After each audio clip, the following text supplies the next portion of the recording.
Hello friends, आज की video में हम एक बहुत ही इम्पॉर्टेंट डिस्कशन करेंगे कि अभी जो अपकमिंग वैकेंसी है सूचना सहायक, जिससे हम आईए बोलते हैं, इंफॉर्मेटिक असिस्टेंट, इसमें वैकेंसीज आने वाली हैं।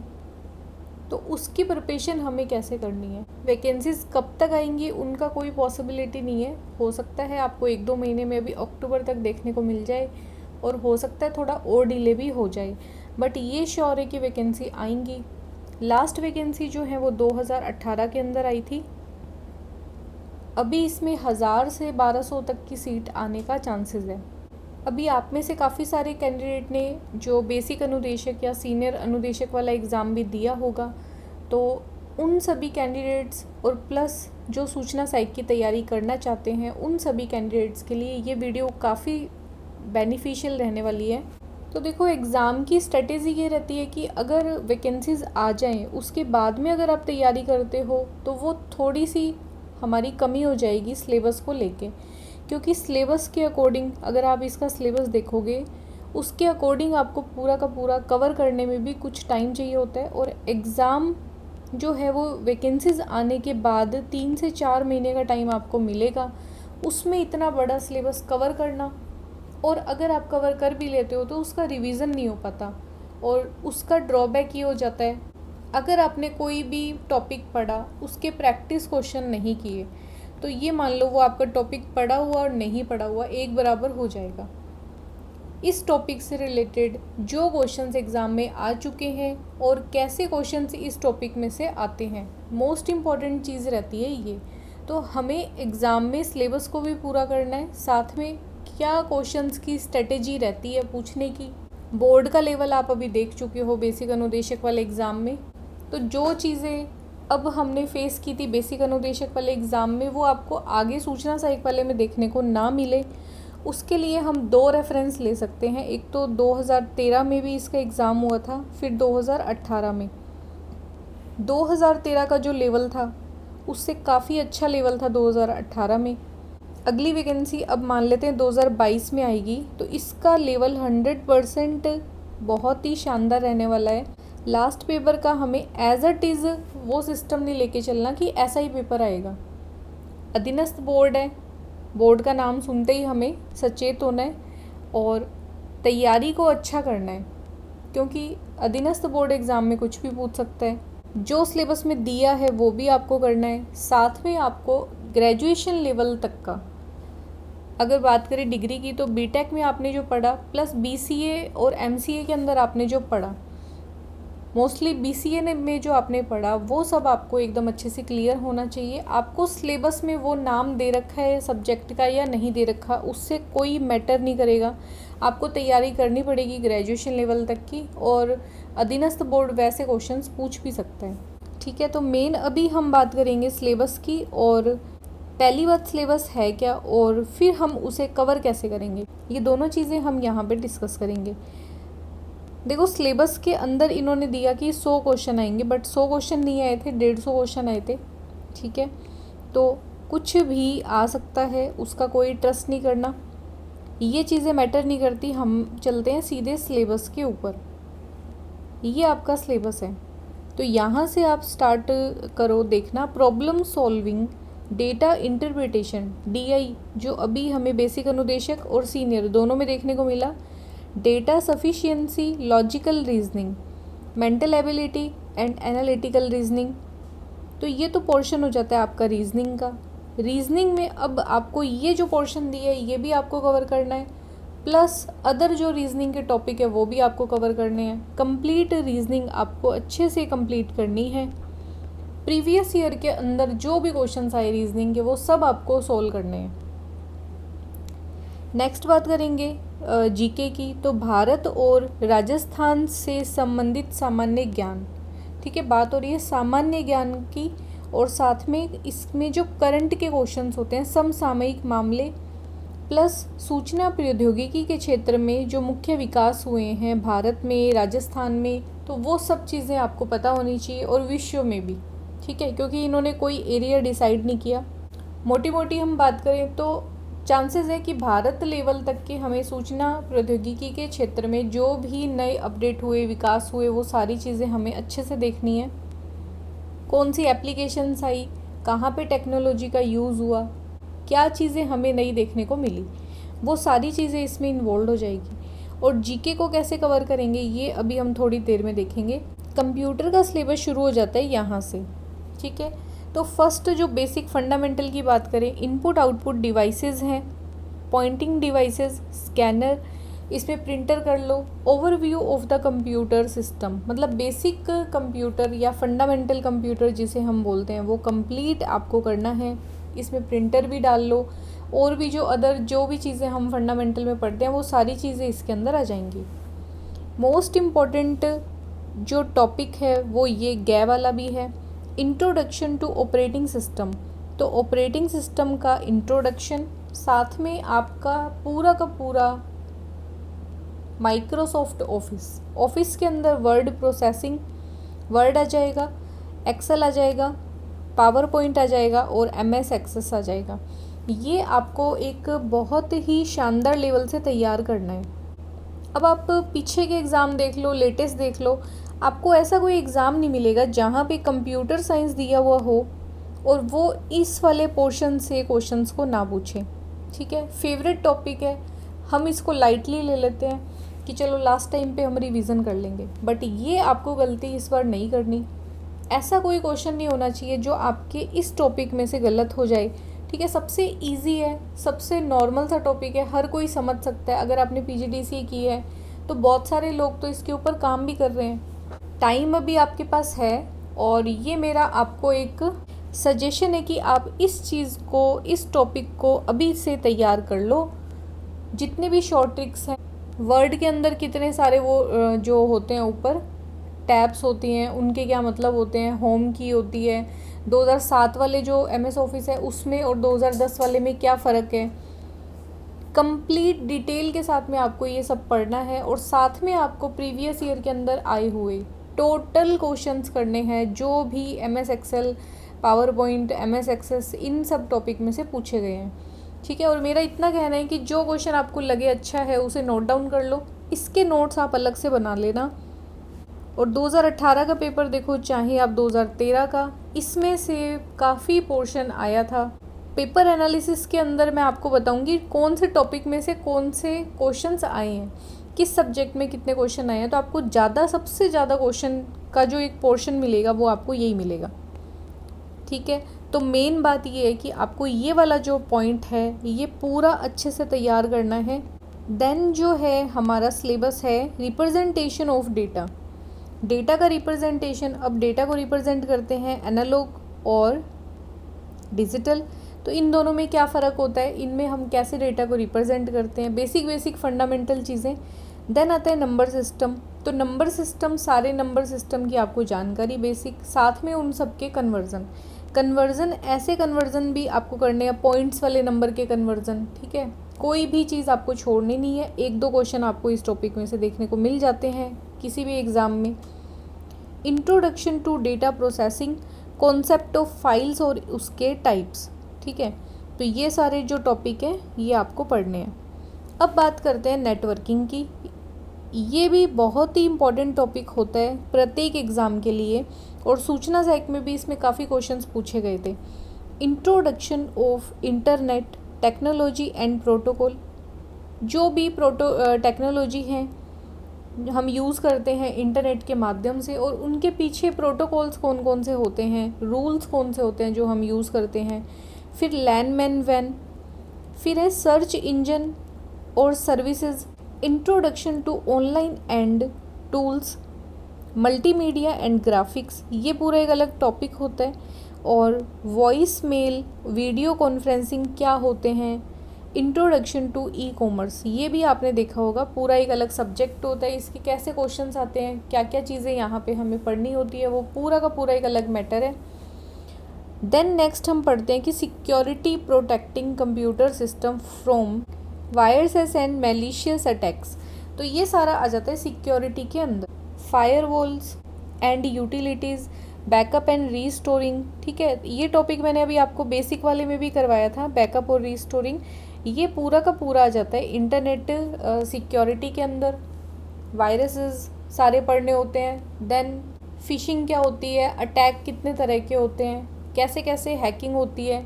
तो डेटा की सिक्योरिटी से संबंधित, और वो भी कौन सी सिक्योरिटी, जब हम इंटरनेट का यूज़ करते हैं उसके बाद में हमें जो प्रॉब्लम्स होती हैं हैकिंग के थ्रू, या फिर किसी अदर डेटा जो लॉस हो जाता है, डेटा चोरी हो जाता है, उन सब के डर से बचने के लिए या उन सब से अपने डेटा को बचाने के लिए हम किन का यूज़ करते हैं, फायरवॉल्स का यूज़ लेते हैं। बहुत सारे जो प्रोटेक्टिंग सॉफ्टवेयर्स भी होते हैं जिनका हम यूज़ करते हैं। उन सब की जानकारी आपको यहाँ पे पढ़नी है। देन एक लास्ट टॉपिक होता है एल्गोरिदम फॉर प्रॉब्लम सॉल्विंग और इंट्रोडक्शन टू सी लैंग्वेज। ये अपने आप में एक पूरा का पूरा बुक है। आपको भी पता है कि सी लैंग्वेज जितना करो उतना कम है। फिर आ जाते हैं principles and programming techniques, object, introduction of object oriented programming, oops, और कॉन्सेप्ट इंट्रोडक्शन टू IDE क्या होता है, इंटीग्रेटेड डेवलपमेंट एनवायरनमेंट क्या होते हैं, और उसके एडवांटेजेस क्या क्या होते हैं। ये इन्होंने मेन सिलेबस दे रखा है। और सबसे शानदार चीज़ जो यहाँ पे एक देखने वाली है वो देखो, सामान्य मार्गदर्शन के लिए टिप्पणी कि प्रश्न पत्र का जो स्तर है वो भारत के विधि द्वारा स्थापित किसी विश्वविद्यालय की स्नातक परीक्षा जैसा होगा। ठीक है, आपको ग्रेजुएशन लेवल तक का पूरा मैटर क्लियर करना है, साफ साफ शब्दों में यहाँ पे दिया हुआ है। और अगर प्रश्न पत्र के विस्तार की संक्षिप्त रूपरेखा अभ्यर्थियों के सामान्य मार्गदर्शन के लिए इस अनुसूची में बताई गई है, किंतु इसका सर्वतः पूर्ण होना आशित नहीं है।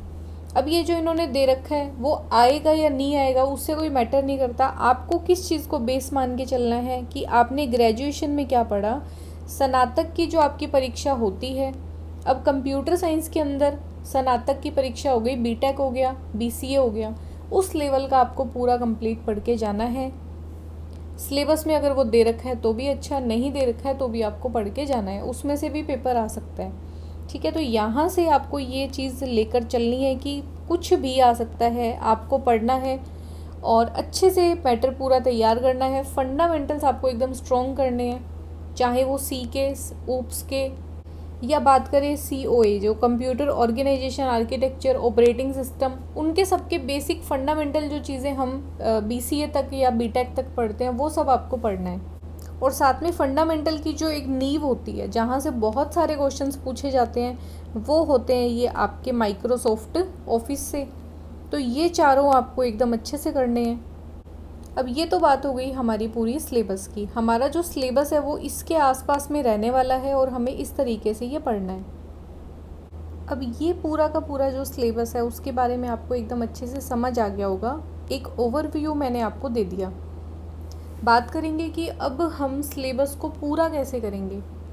आप अपनी सेल्फ स्टडी से करते हो तो भी आपको ये हेल्प करेगा। अगर आप यहाँ पे चैनल पे कनेक्टेड हैं तो हम भी सिलेबस को पूरा करेंगे इस बार, ठीक है, क्योंकि अभी हमारे पास टाइम है और एक एक टॉपिक को लेकर हम चलेंगे तो हमारा सिलेबस आराम से पूरा हो जाएगा। नंबर 1 पे बात करें रीजनिंग, आप एक अच्छी बुक ले लो और साथ में आप अपने जो अधीनस्थ बोर्ड है उन्होंने अपने जितने भी पेपर ले रखे हैं वो सारे पेपर्स आपको नेट पे अवेलेबल हैं। इनकी खुद की वेबसाइट पे डाउनलोड्स वाले पोर्शन में आप जाओगे तो आपको मिल जाएंगे, वहाँ से डाउनलोड करो। रीजनिंग आप वहाँ से सोल्व करो, रीजनिंग में कोई टॉपिक आपको छोड़ना नहीं है। नंबर 2 पे बात आती है जीके के बारे में। तो जीके के बारे में बहुत ही बड़ा कन्फ्यूज़न रहता है कि हम जीके कितना लेवल का करें, क्या क्या करें। इसमें तो राजस्थान और जो भारत है दोनों का इन्वॉल्व कर दिया, तो जीके को हम कैसे कंप्लीट करेंगे, ये क्वेश्चन बहुत ही बड़ा हो जाता है। इसके लिए देखो कि जीके का कोई लिमिट नहीं है, आप कितना भी कर लो आपको लगेगा आपने ये वाले टॉपिक तो छोड़ ही दिए। और बात करें राजस्थान का जीके तो वो एक ब्रॉड लेवल का जीके है, और अगर बात करें भारत का तो फिर वो उसके ऊपर प्लस हो जाएगा। तो जीके का कोई अंत नहीं है, आप जितना करोगे उतना कम है। बट बात हमारे लिए इम्पोर्टेंट कौन कौन सी है, मैं इसमें आपको एक सजेशन दे सकती हूँ कि अधीनस्थ बोर्ड ने अभी तक जो जो एग्ज़ाम लिए उन सब में करंट में राजस्थान और भारत, जहाँ पे दोनों इन्वॉल्व हैं, प्लस राजस्थान तो आप ले लेना, उसमें करंट से रिलेटेड जितने भी क्वेश्चंस पूछे हैं, करंट का तो आपको देखो करना ही पड़ेगा। आप कोई भी एक चैनल जो भी आप फॉलो करते हो जिस पे रेगुलर आप करंट के जो वीडियोस हैं वो देखो, एक वीडियो आप पकड़ लो, आप उस सीरीज़ के साथ में चलो, आपको वहाँ पे जो है पूरा कंप्लीट नोट्स बनाने हैं, अच्छे से देखना है कि कौन सा अभी करंट में जो टॉपिक है वो ज़्यादा हाईलाइटेड है, क्या क्या चीज़ें हो रही है करंट में, वो सारी चीज़ें आपको करंट के साथ में करनी है।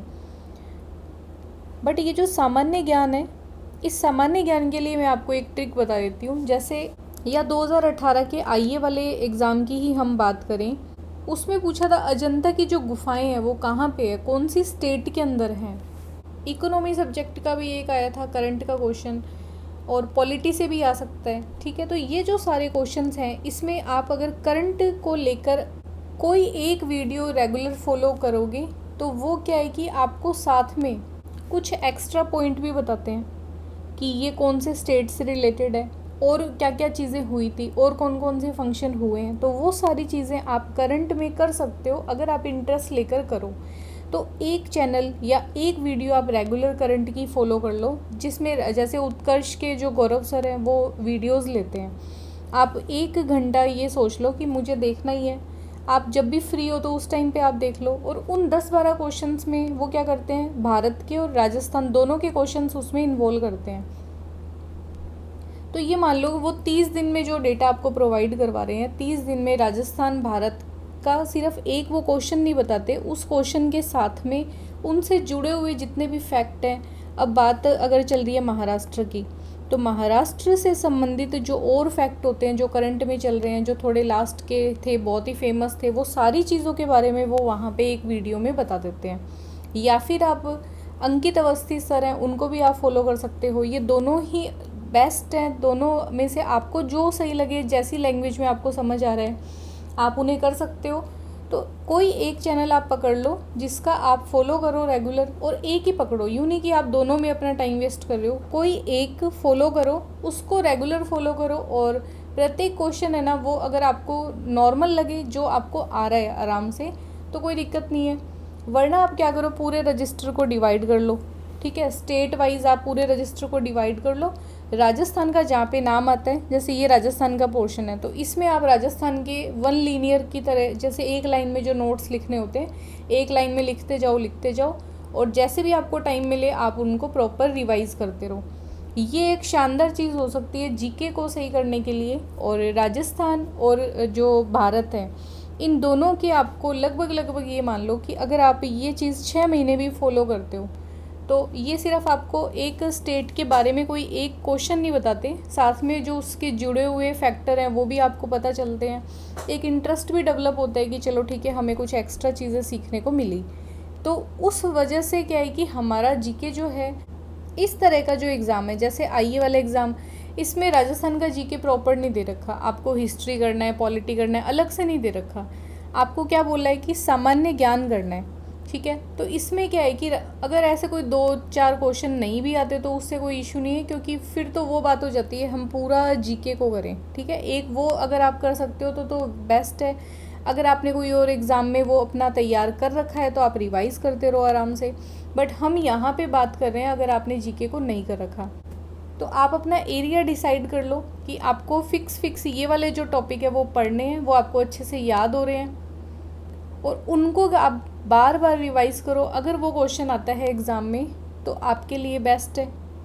और दूसरी चीज़ ये कि बोर्ड ने, अधीनस्थ बोर्ड ने अपने एग्ज़ाम में जो जो पूछे हैं क्वेश्चंस भारत के या फिर राजस्थान के जीके से संबंधित, अब राजस्थान के जीके के तो आपको काफ़ी सारे क्वेश्चन मिल जाएंगे, बट भारत वाला जहाँ पे इन्वॉल्व है, अभी लैब टेक्नीशियन वाले एग्ज़ाम में, एलडीसी के एग्ज़ाम में, उन सब में आपको ये दोनों जीके मिलेंगे। ठीक है, तो इन दोनों को आप वहाँ से कवर करने की ज़्यादा कोशिश करो। और जो टॉपिक लगे, जैसे उन्होंने पूछ लिया रामसर साइट्स, ठीक है, तो आप इंडिया की जितनी भी रामसर साइट हैं वो ध्यान रखो, और सबसे पहले आप राजस्थान की जितनी है वो तो आप लिख लो, एकदम अच्छे से याद कर लो कि ये रामसर साइट्स हैं। एक क्वेश्चन अगर वो यहाँ से दे रहा है तो ज़रूर कंफर्म हो सकता है कि नेक्स्ट टाइम पे उससे रिलेटेड वो कोई और स्टेट के बारे में बात कर ले या कोई अदर रामसर साइट के बारे में बात कर ले। तो आपको वो एक पैटर्न पकड़ना है, मेन इंपॉर्टेंट टॉपिक पढ़ने हैं एग्जामिनर के कि वो कौन कौन से जो एरिया है जहाँ से वो क्वेश्चन बना सकते हैं। जीके को अच्छा करने का बस ये एक ही सिस्टम हो सकता है, बाकी अगर आप पूरा करोगे, कर रखा है तो अच्छी बात है, अगर करने बैठेंगे तो भी यूँ है कि हमारे पास बहुत सारे ऑप्शन हैं। बात करें कंप्यूटर वाले सब्जेक्ट की, ये जो ख वाला आपको दिख रहा है, ठीक है, बेसिक है, फंडामेंटल है। मैं खुद आपको यहाँ पे प्लेलिस्ट में करवा चुकी हूँ, कंप्यूटर फंडामेंटल के नाम से प्लेलिस्ट बनी हुई है, वहाँ पे ये सारी चीज़ें आपको मिल जाएंगी, ठीक है। Pointing devices, input devices, output devices, scanner कितने टाइप के होते हैं, प्रिंटर कितने टाइप के होते हैं, और मैंने उनकी पिक्चर भी इन्वॉल्व किया ताकि आपको वो ज़्यादा समय तक याद रहें, उनकी वर्किंग आपको अच्छे से समझ आए, ताकि हमें क्वेश्चंस को रटना नहीं पड़े, ठीक है। और साथ में मैंने उनके क्वेश्चंस भी इन्वॉल्व किए हैं कि प्रिंटर के क्वेश्चन है वो कैसे आते हैं एग्ज़ाम में, जो पीछे आए हुए क्वेश्चंस हैं।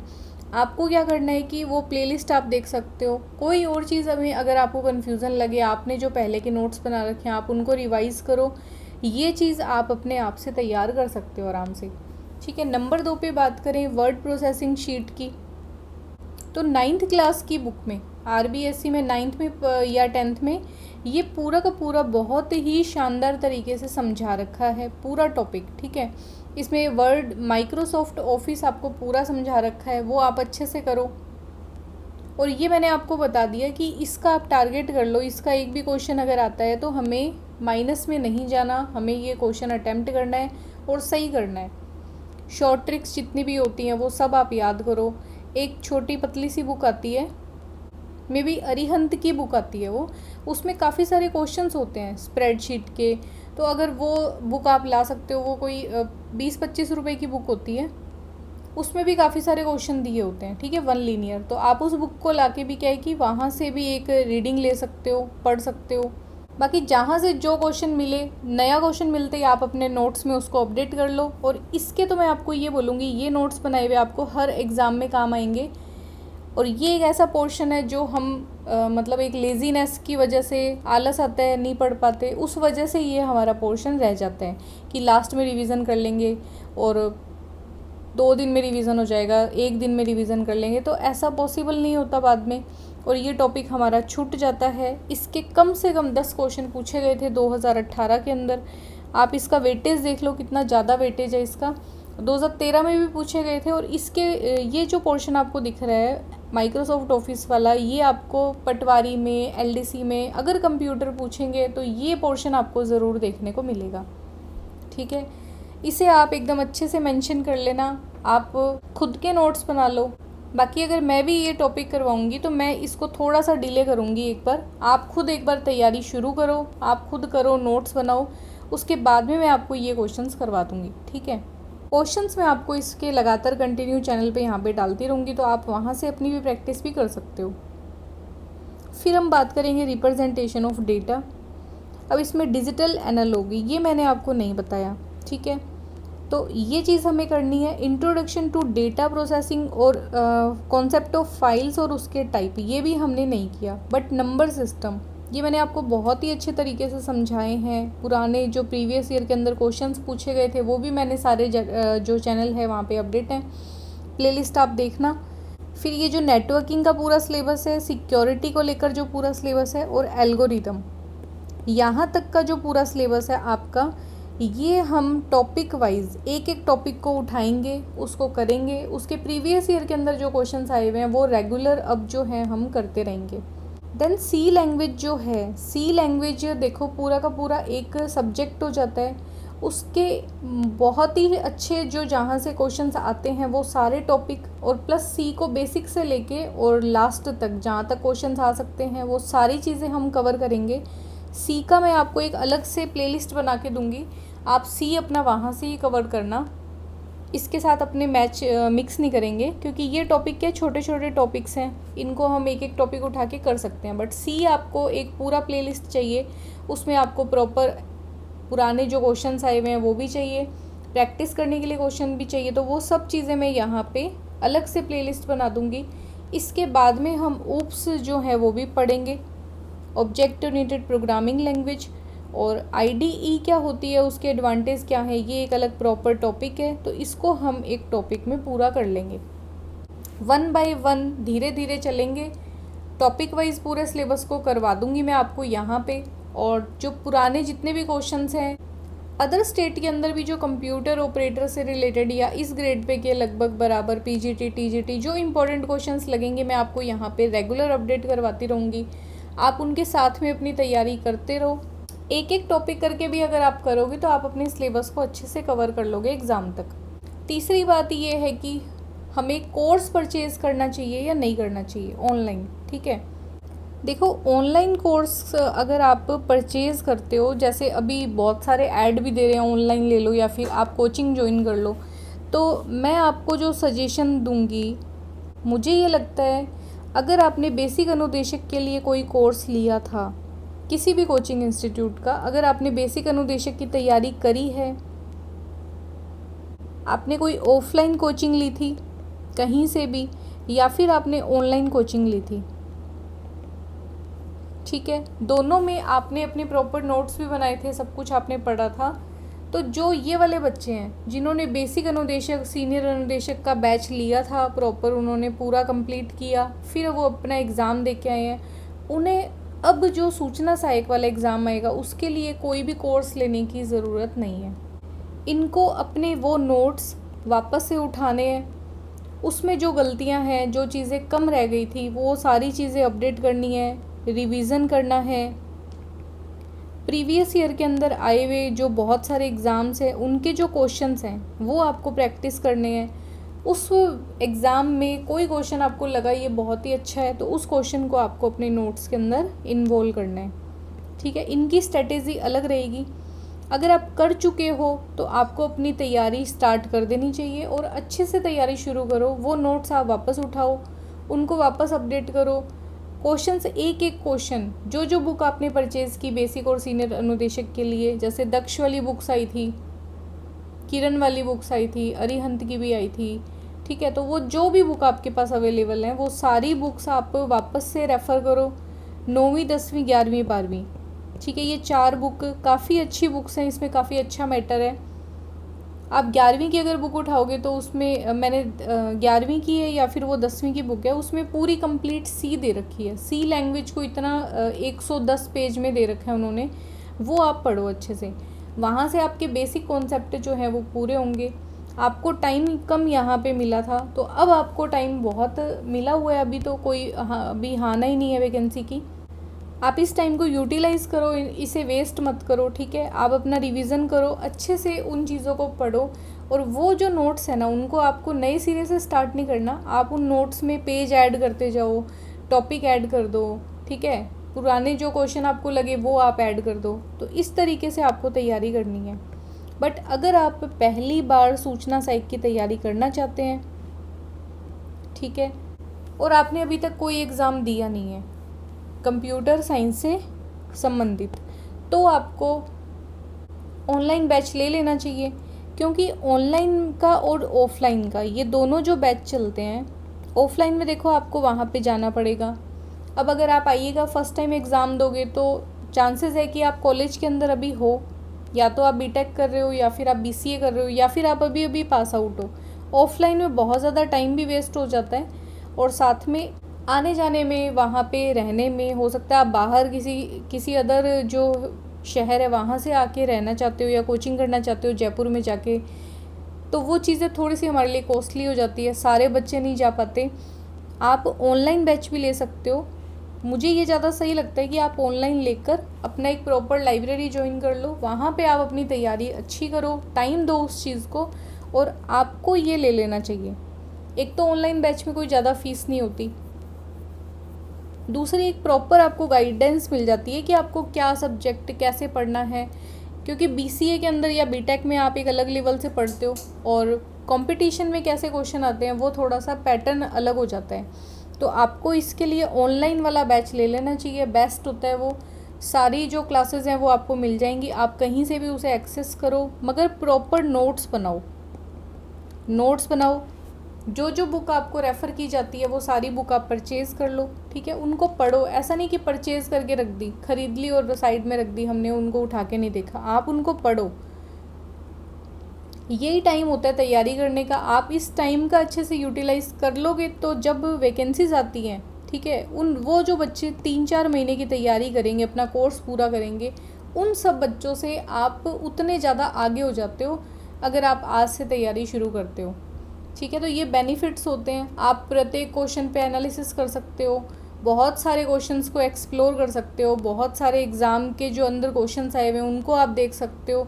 इन बच्चों के पास जो 3-4 महीने की तैयारी करते हैं, इनके पास ये वाला टाइम नहीं होता। ठीक है, और इस चीज़ का उनको लॉस भी होता है क्योंकि कई क्वेश्चंस जो होते हैं वो एग्ज़ाम में एज इट इज़ आ जाते हैं। अभी भी आपने सीनियर वाले पेपर में देखना मैंने आपको सॉफ्टवेयर इंजीनियरिंग का एक पोर्शन करवाया था, उसमें से 1-2 क्वेश्चन आपको वहाँ पे देखने को मिले जो आए तो किसी अदर एग्ज़ाम में थे, कोई पीजीटी में, टीजीटी में, मगर वो कहाँ पे पूछे हैं उन्होंने, सीनियर अनुदेशक वाले एग्ज़ाम में एज इट इज़ आए हैं।